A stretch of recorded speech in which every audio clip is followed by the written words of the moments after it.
Hello everyone. Welcome to the lecture on delimiting the problem in economics education.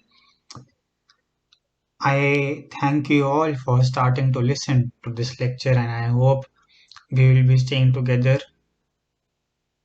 till the end of the lecture until we get bored or we get an emergency that we have to leave this lecture in between. But so far so everything is good in the beginning, and let's continue. Let's start with the lecture without wasting any time. So let me take you to the contents of this lecture. Just a disclaimer that this lecture or the content of this lecture is based on my past research in the field of economics education. And specifically, this lecture is based on a research which I did with my colleague. To tell something about her, she is an assistant professor of economics at one of the colleges in Delhi. So her experience and her research is a prime contribution for this lecture and presentation as well. So I just want to acknowledge the contributions given by everyone before I begin with my lecture. So we will be talking about economics education, what is economics education and why economics education.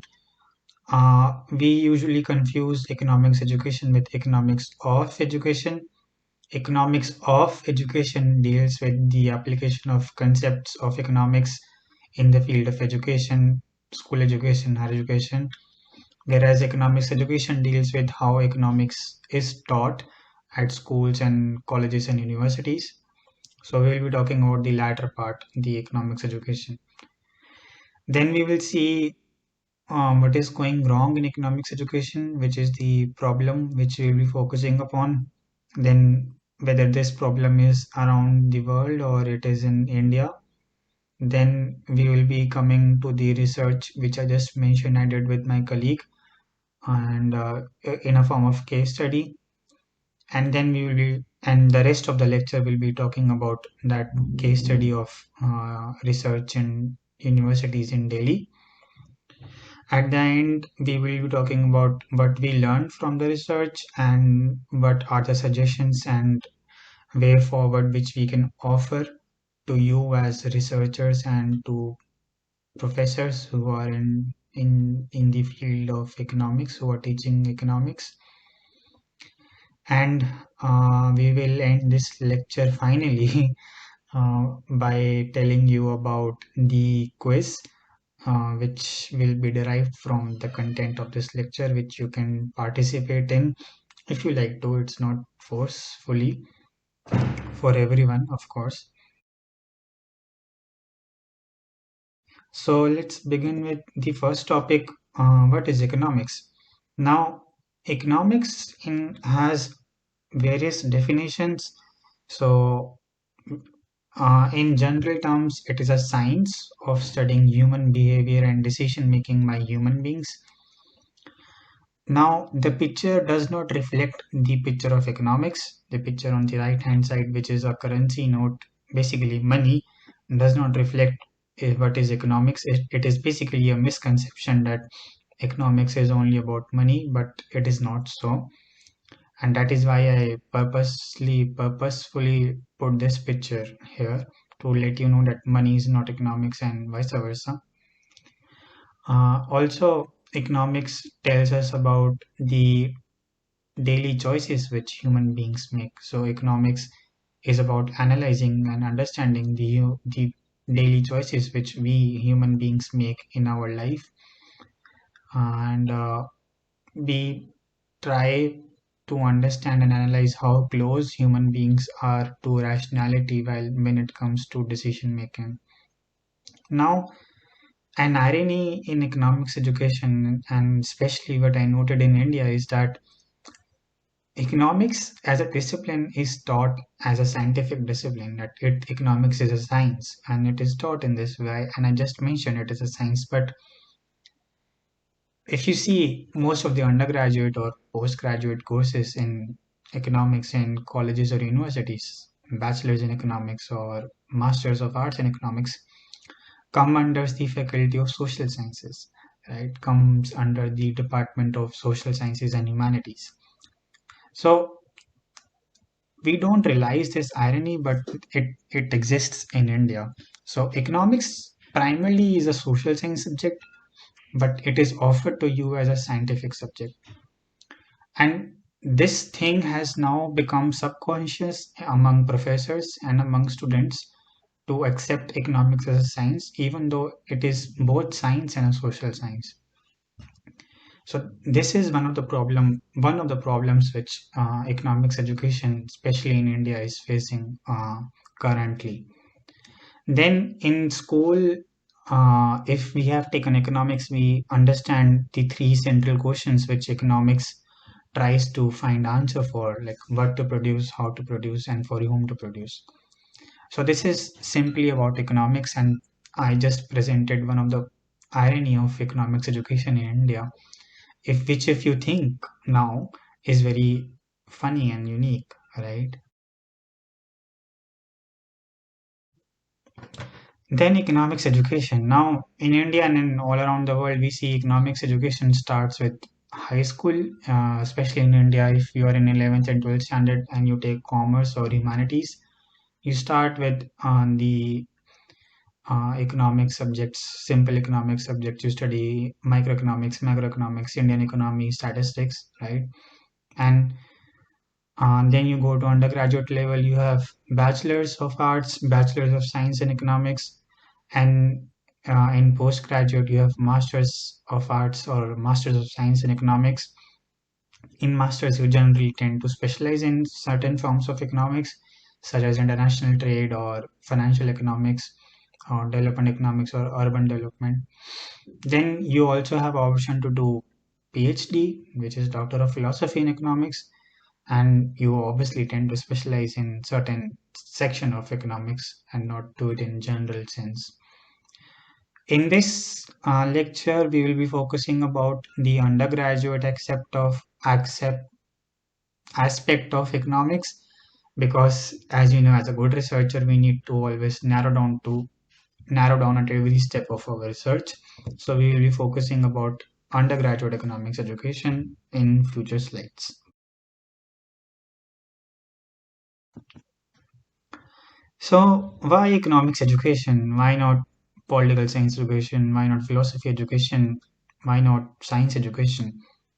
So the first reason why economics education, because I myself am a product of economics education, and my university and my college, my education system till now has been in such a way that it has given me capabilities and abilities to question what is the status quo and to critically analyze what is happening in the field of economics and education. So second reason why economics education is because of my research interests in both economics and education. So I mix both and I come around with my research and economics education.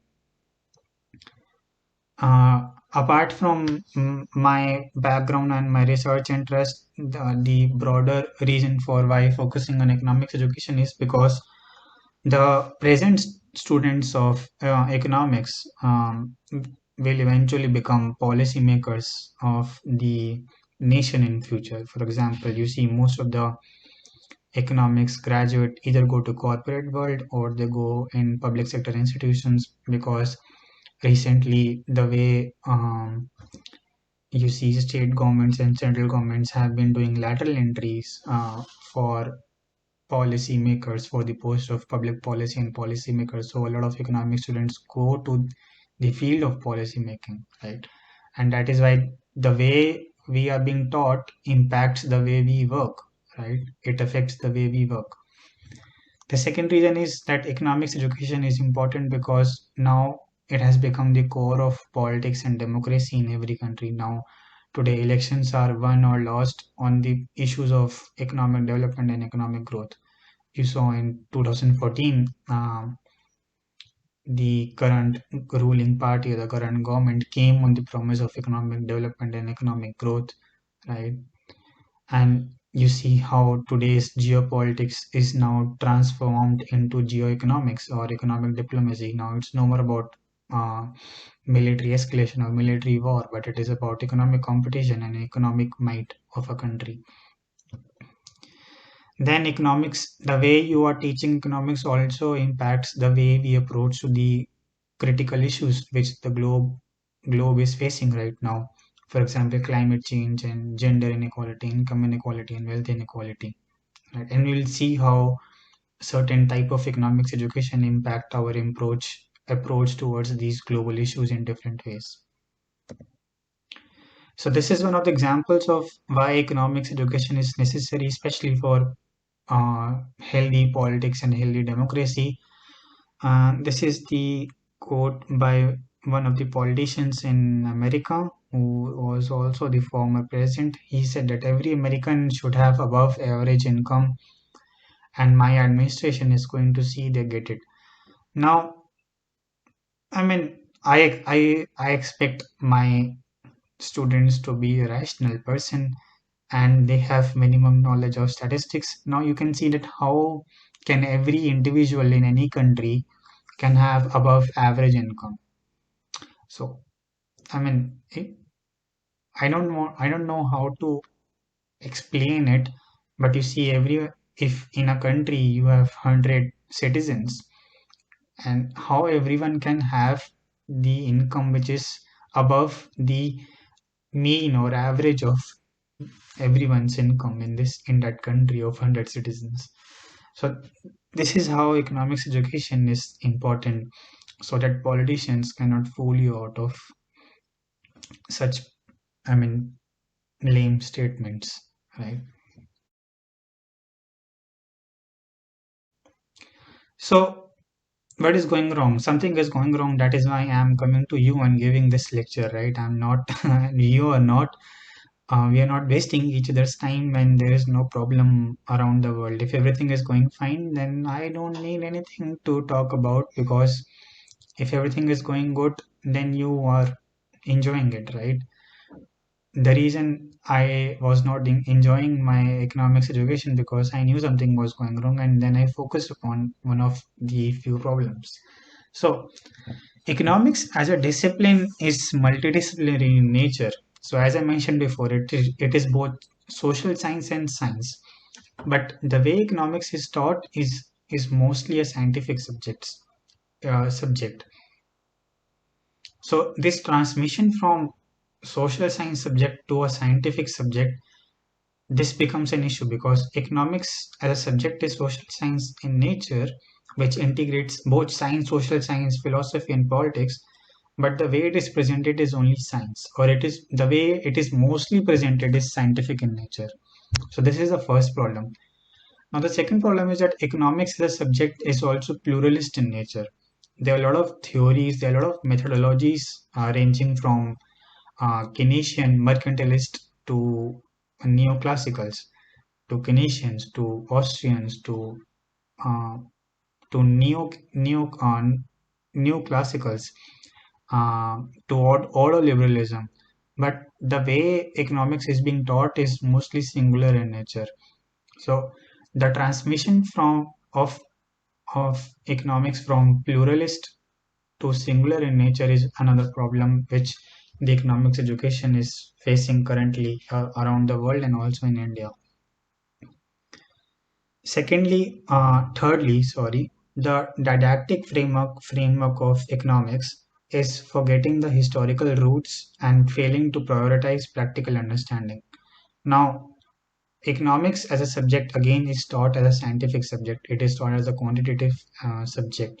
However, it does not expose students to its historical backgrounds or how the subject has evolved. For example, if you want to understand anything, if you want to understand a human being, you will try to understand from his or her past, right?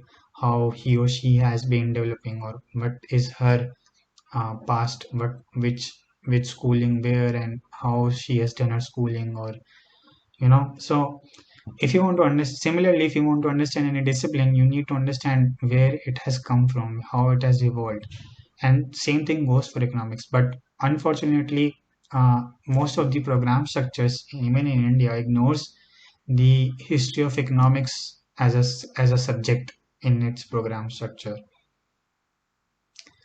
Then, fourth thing is that when economics is offered to you only as a scientific discipline, when it is offered to you as mostly quantitative discipline, it loses the human value of that of the co. It loses its human value.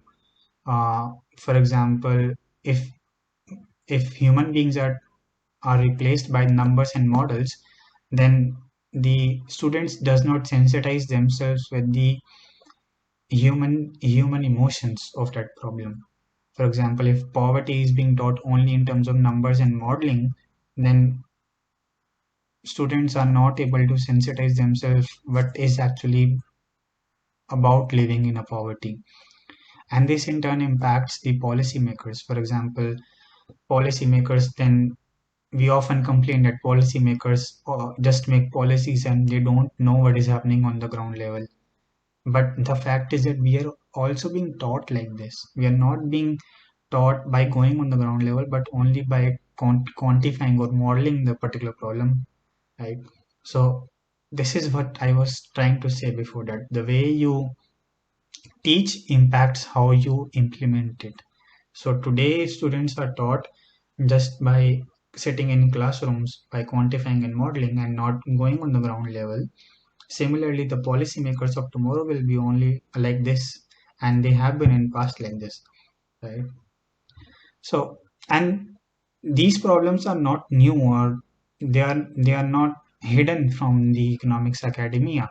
It's just that these problems arise only after the 2008-9 financial crisis. That was the inflection point when uh, a lot of professors around the world started introspecting on why economics or why economists failed to predict, or if not predict, then why there was no consensus on the solutions to the financial crisis of 2008 and 9.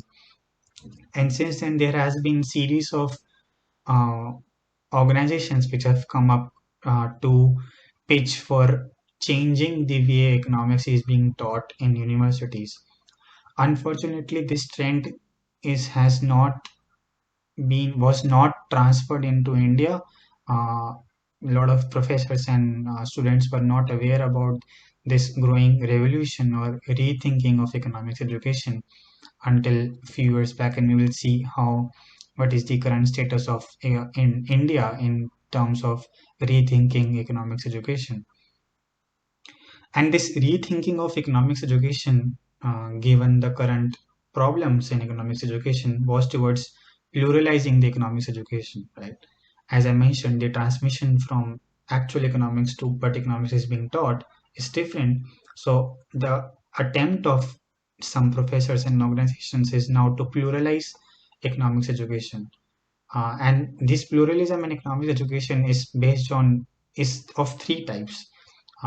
It is theoretical pluralism, methodological pluralism, and multidisciplinarity pluralism. So, in our research, we focus upon theoretical pluralism and multidisciplinarity pluralism. So, as I mentioned, post 2008 and 9, and even before 2008 and 9, there have been several organizations which have been working around the world on changing the way economics being taught in universities. And these organizations are Rethinking Economics, Institute of New Economic Thinking, PPS Economic Students Association, OICOS International. And as far as the research output is concerned, I just made a simple search on Web of Science by typing economics education, and I found there are over 9,000 publications. Doing a simple analysis, I found that most of the research output is coming from United States of America, followed by China and Russia also. It's surprising fact for me was that Czech Republic is also doing a lot of research on economics education, and then most of the countries are from the European continent. As far as India is concerned, recently there are some organizations, for example, the India branch of Rethinking Economics, and there is also an organization for a student-run organization by Jamia Millia Islamia. So most of these organizations are student-run, and the research output in the field of economics education is very low, which is only 106 research publications so far. Also, while doing research about economics education in India, I found that there has been a low focus on economics education by professors and academicians in India. This has resulted to lack of evidence upon the problem of economics education, lack of data, and consequently lack of curriculum advancements in economics education at undergraduate level. So the current economics education is neither pluralistic nor practical in nature currently in India.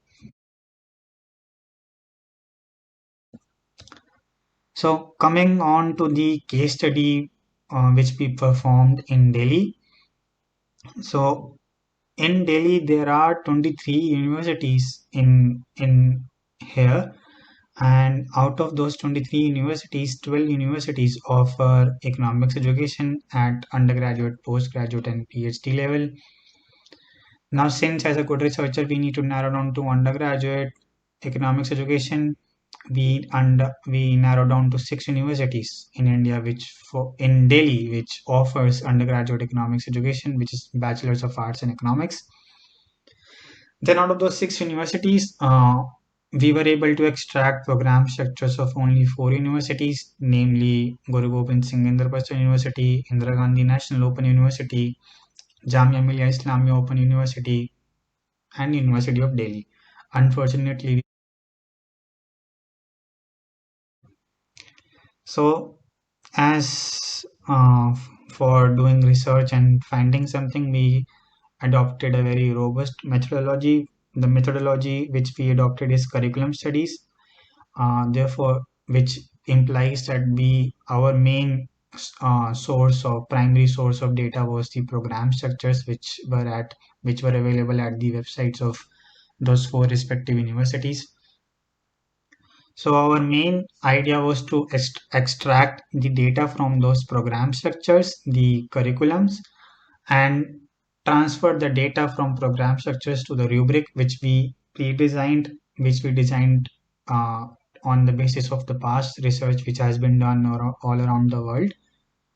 And the rubric has six themes, namely theoretical pluralism, multidisciplinarity, didactic methods, research skills, skill development, and quantitative teaching. So these themes are also being designed taking into consideration the new education policy 2020 of India.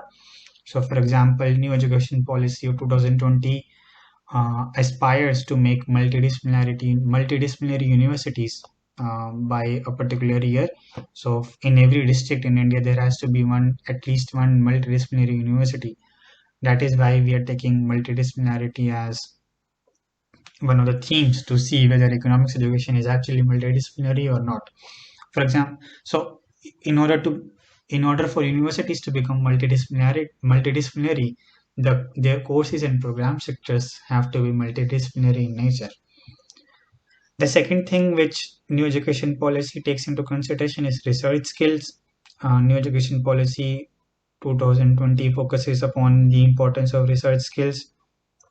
And the third thing is skill development. Now, the government of India has been stressing upon skill development. There have been skill development corporations which are being initiated by government of India, and these special corporations are not needed if these skills are taught at the education or at the universities at themselves.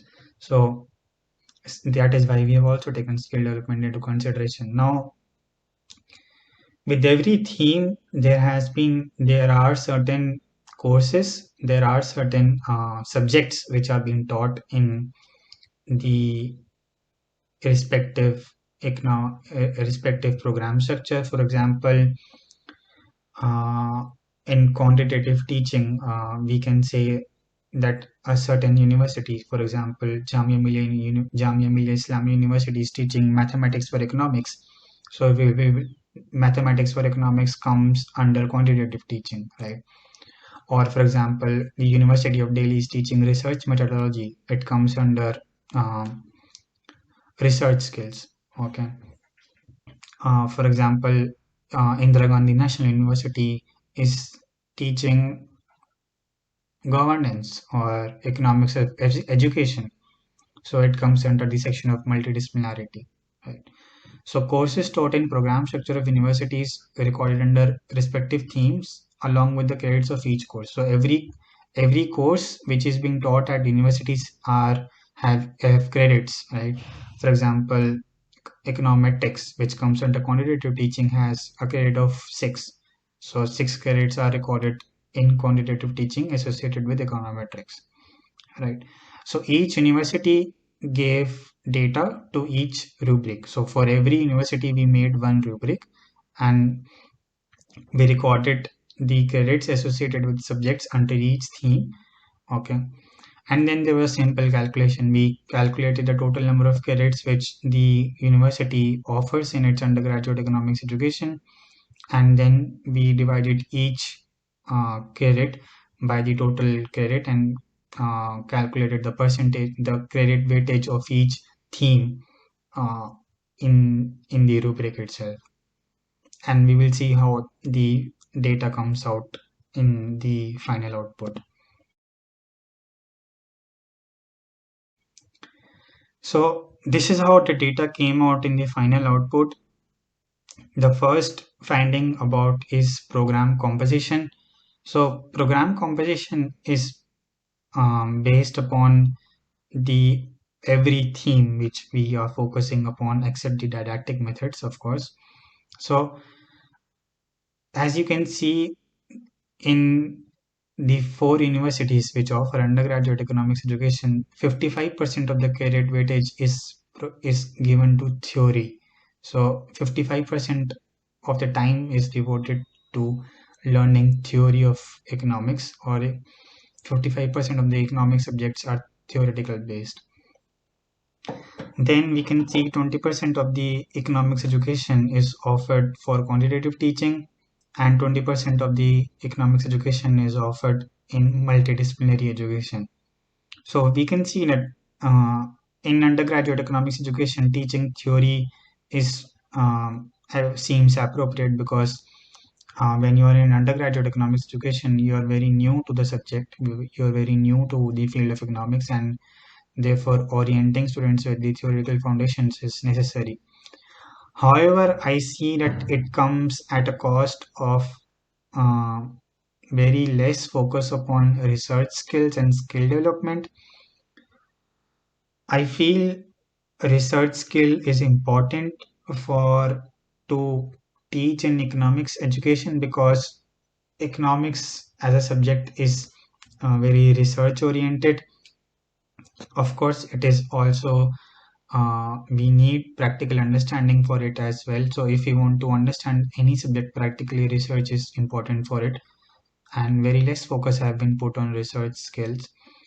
In fact, even skill development needs more focus upon in economics education.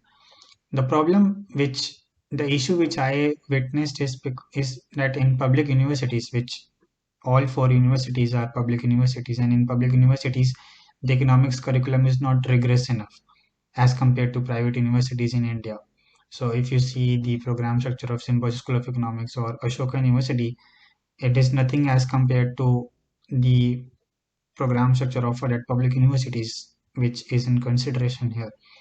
The the level of hard work or the level of the credits which are offered at private universities are much more. So if public universities tries to offer more credits, we can it can increase the percentage of focus on research skills and skill development. Also, I mean, uh, there was no credit weightage for internships or research projects in any of the program structures of 4 universities. and only one out of four universities offered a course in statistical software. Just to mention that a lot of universities or colleges which are being considered here, uh, they do provide value-added courses or skill enhancement courses, which does not come under the program composition. But even technically, it should come under program composition, because if a student is learning, then he or she should get credit for it, and it should be recorded in the transcripts, because it helps in attaining better admissions into better universities. So this is a thing which I also wanted to mention and not wanted to skip.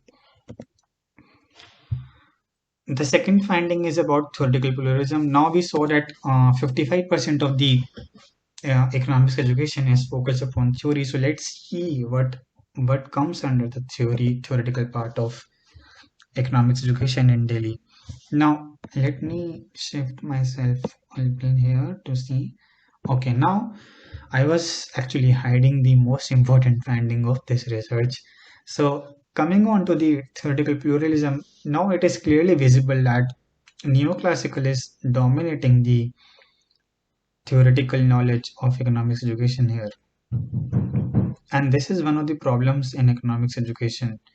Uh, I mean, there is nothing wrong in teaching neoclassical economics, but as I mentioned before, economics as a subject, as a discipline, is pluralist in nature. It has a lot of theories in its basket, ranging from Austrian schools to Keynesian school to classical schools to political economy school to ordoliberalism. But the excessive focus upon neoclassical economics is it should not be digested easily, right? And the problem again arises that neoclassical economics has a lot of problem in itself. It has been constantly criticized for its unrealistic assumptions, for its impracticality, and not being applicable in the current scenario.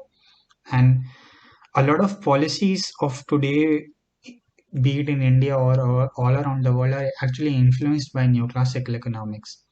So, and we can see the rest proportion is distributed, like history of economic thought is provided only 2.7%, which is fine, but I think it's enough, because history of economic thought does not constitute major proportion, but it plays a very critical role, because if you, as I mentioned before, if you want to understand any discipline, you need to understand the history behind it. And since agriculture is an important part of Indian economy, it becomes sense to focus upon agriculture economics, and it also becomes sense for universities to offer courses in Indian economics.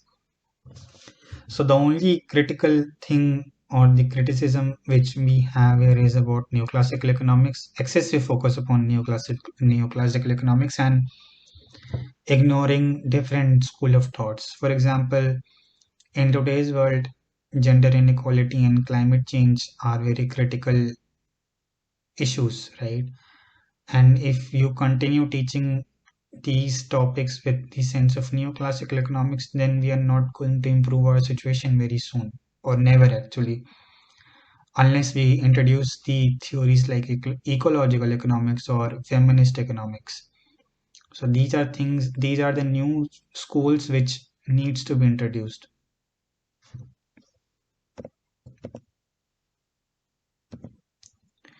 The third finding is about quantitative teaching, which does not have a lot of problems in it. I mean, quantitative teaching is equally distributed among mathematics, statistics, and econometrics, and 7% is contribute as being dedicated. 7% of GK weightage is dedicated towards data analysis, which uses softwares, and that's it. Although we think that there is a um, lack of using applied knowledge of statistics, but I understand since it is an undergraduate course and the theoretical foundations of quantitative teaching is necessary.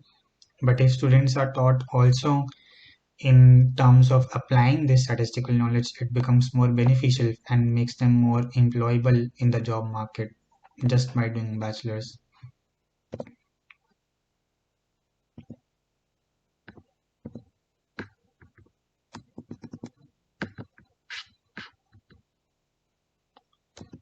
Okay. Another finding is about the Another finding is about the multidisciplinarity. Now we can see that we have a tree of multidisciplinarity here. And as we saw that 20% of the course structure or 20% of the program structure is dedicated towards multidisciplinarity.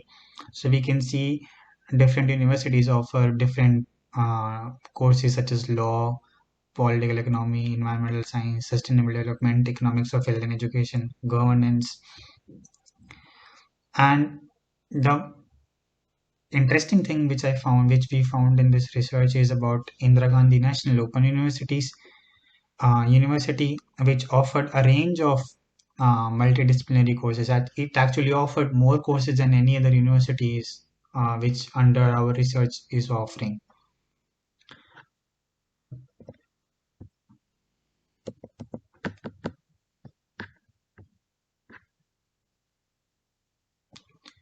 Another finding is about the skill development courses. Now, skill development courses has not been up to the mark, but we expected. But yes, Indira Gandhi National Open University is again a benchmark in this case where it offered many maximum number of skill development courses like as compared to another other universities which were under the focus of our research. So Indira Gandhi National Open University offered courses like developing emotional competence, English communication. So I mean, skill development courses, as I mentioned, is very important for making students job ready in the job market. So the last finding is about the didactic methods, which I mentioned in the beginning is one of our themes. So in under didactic methods, if I want to explain didactic methods in one or two lines, it's the way of teaching. It's the way professors adopt to teach. So every professor has different style of teaching, right? And in didactic methods, we focused upon only the reference material which the professors use for teaching each course. So we found that in foreign textbooks are highly used in teaching courses in India. Now, I mean, it's not a blame game, but it nothing can be done about it because a lot of research and books being authored by foreign authors in the field of economics. This actually tells gives us a signal that we need more professors to write books in the field of economics. So this is a good thing which we need. This is a good gap which we need to cover in economics education in India. And sad thing is that a lot of professors don't use research papers while teaching their courses because research papers gives you the latest understanding of that about the topic, but the books were written few years ago, but they are not adapted to the uh, latest events, right? But research papers are adapted to latest events. I mean, you can find research paper easily about in 2020 about a certain topic, but you cannot find a book about a certain topic which is written in 2020. So both textbooks and research papers are required, but research papers were not uh, were least focused upon in any while teaching any course in universities under our research focus. Then under didactic methods, we also focus upon the testing methods and the ratio of internal examination to external examination is approximately 20 to 80%. In some universities, it is 25 to 75. In some universities, it is 30 to 70. So higher proportion of weightage or marks weightage is given to external examinations, which shows that even today in undergraduate economics education, the focus of teaching is only examination. So when student is learning and when professor is teaching only for the purpose of examination, then it raises a lot of issues, right? Because if you're learning only for the purpose of examination, then you will not learn it for your whole life. You will learn it only for the purpose of clearing your exams. Okay. And so even new education policy focuses upon this aspect of the overall learning and overall development. And examinations does not help in overall learning at all of any student in my experience and according to research as well. Of course, performance of students should be evaluated by professors, but it could be evaluated on the basis of research projects. It could be evaluated on the basis of assignments. So there should be more internal evaluation on the basis of projects, research, assignments, and maybe written examinations at the end as well. But not excessive focus on everything on anything should not be tolerated. I mean, evaluation should also be in continuous process on the basis of practical learning approach and applying it to the real world perspective rather than just mugging it up and putting it in the examination at the end. In this case, I also found IGNOU, Indira Gandhi National Open University, to be a benchmark because even before coronavirus, IGNOU has been delivering economics education in distance mode, and they have some expertise in delivering economics education in distance mode. So they have a quite of resources which are very learner oriented. I mean, students have to actively participate in learning process. So there are also audio video programs, there are teleconferencing sessions, face-to-face counseling. So a lot of universities can actually learn from the practices of IGNOU in order to implement distance learning in the post COVID-19 transmission.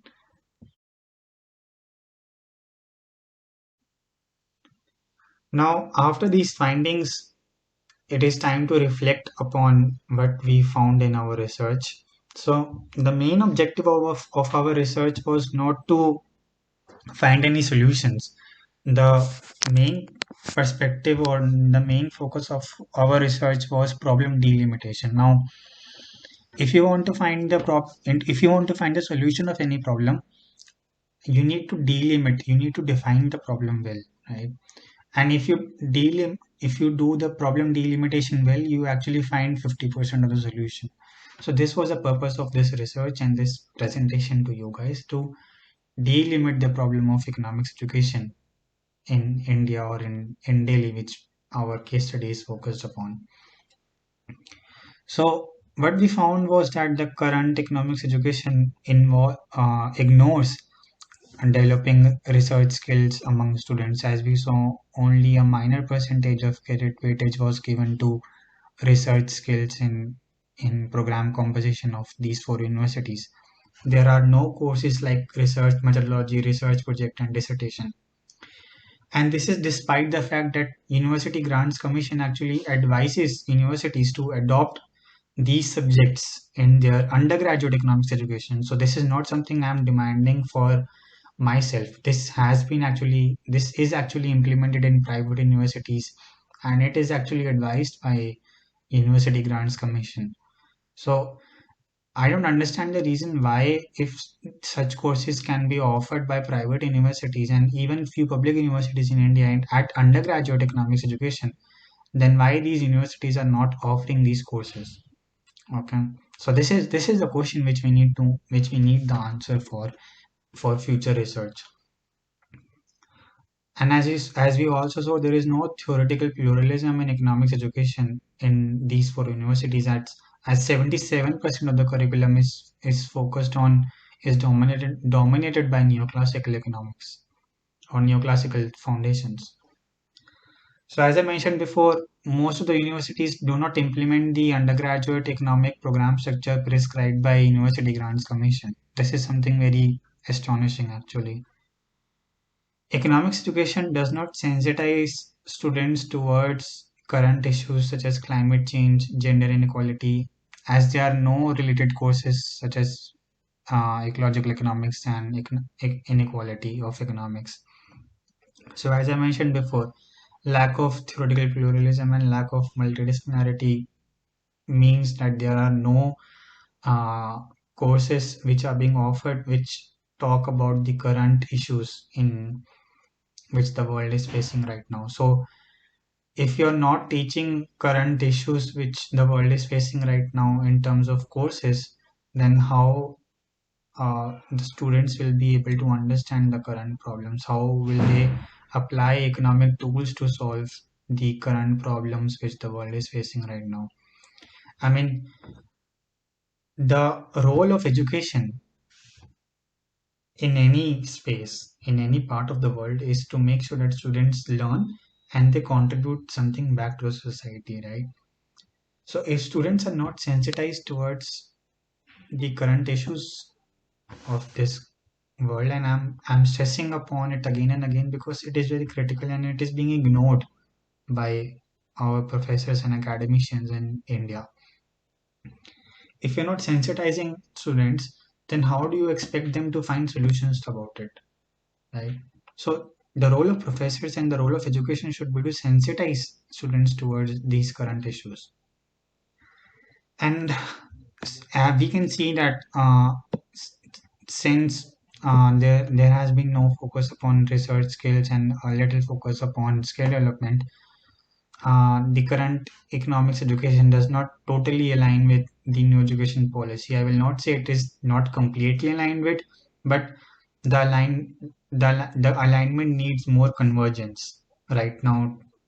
The current undergraduate economics education needs more convergence to align with new education policy of 2020.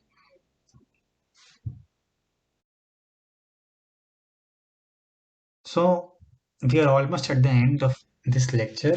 So what are the suggestions which we can offer about the to make sure that these problems can be rectified? Is that I mean it's very logical that more focus should be based upon research skills, research and field projects, and economics education should include theoretical foundations other than neoclassical economics as well. And IGNOU should be seen as a case study for distance learning as it has well developed methods of teaching already. Also, one thing which we realized while researching is that it is not difficult to make program structure multidisciplinary or theoretically pluralist in nature if the universities in Delhi cooperate and coordinate and they communicate with each other. So the three C's are very important, which actually is lacking. So there are many universities, as we saw, there are over 10 universities which offer an economics education at different levels. So if these 12 universities or institutions, they communicate, they cooperate, and they coordinate with each other, so they can share each other's resources. So for example, there is a university of for agriculture which offers agricultural economics in Delhi. So for example, if Guru Gobind Singh Indraprastha University wants to offer something like agriculture economics to its students, so why not coordinate, communicate, and cooperate with each other? These two universities can communicate with each other, and they can cooperate with each other, and then they can coordinate for teaching agriculture economics to students of Guru Gobind Singh Indraprastha University. So these things can happen, but these things are not happening for some reasons, and this is the direction for future research. But there are problems, and people are aware about it. The stakeholders are aware about it, but there are some reasons which does not transform it to real life decision making. I mean, nothing is being done about it, even if some people or some stakeholders are aware about this problem. because I'm not the first one to research about it. There must be some stakeholders who are aware about this problem, but still it is still not being rectified for some reasons. So again, the economics does not focus upon real world and local problems such as climate change, poverty, and caste systems. And as I mentioned, there shall be cooperation and coordination among colleges and universities to share resources, faculties, and best practices among each other.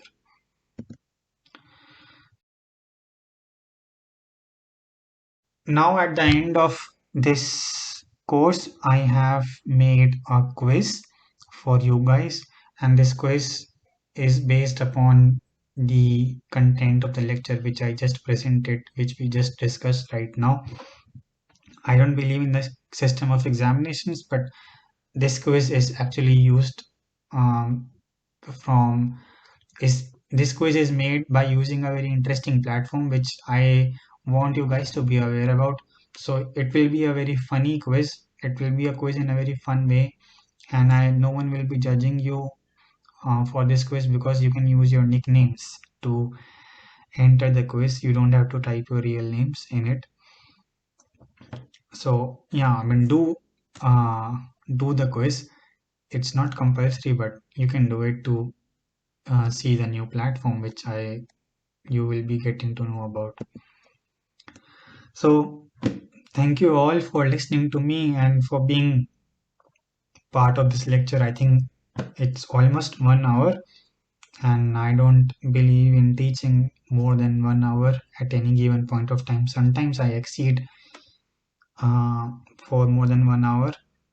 So for this purpose, I will be dividing this lecture into different sections, and the different timestamps will be available in the description box of the video.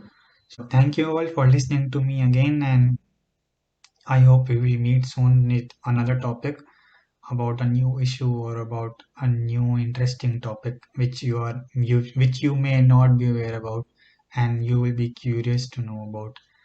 So happy learning and keep enjoying your life. Thank you.